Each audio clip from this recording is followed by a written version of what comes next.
आज ना सकाळी सकाळी हवेत छान गारवा होता. म्हटलं चला नाश्त्यासाठी सुद्धा काहीतरी छान बनवूया, म्हणून मी आज केले होते मिनी ब्रेड पिझ्झा. त्यासाठी पॅनला बटर लावून त्यावर 2 ब्रेड स्लायसेस ठेवून घेतले. या ब्रेड स्लायसेसना चारही बाजूने पिझ्झा सॉस लावून घेतला.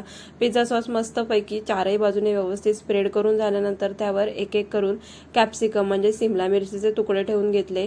त्यानंतर त्यावर एक एक करून कांदा आणि टोमॅटोचे तुकडे ठेवून घेतले.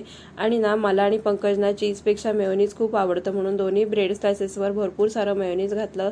त्याच प्रमाणामध्ये चीज सुद्धा किसून घातलं दोन्ही ब्रेड स्लायसेसवर. त्यानंतर त्यावर ओरेगॅनो आणि चिली फ्लेक्स स्प्रिंकल करून घेतले आणि ब्रेड स्लायसेसवरचं चीज मेल्ट होण्यासाठी हे दोन्ही ब्रेड स्लायसेस 5 मिनिटं झाकून ठेवले. आणि 5 मिनिटानंतर बघा आपले विदाऊट ओव्हन मस्त मिनी ब्रेड पिझ्झा कुरकुरीत गरमागरम असे तयार झाले.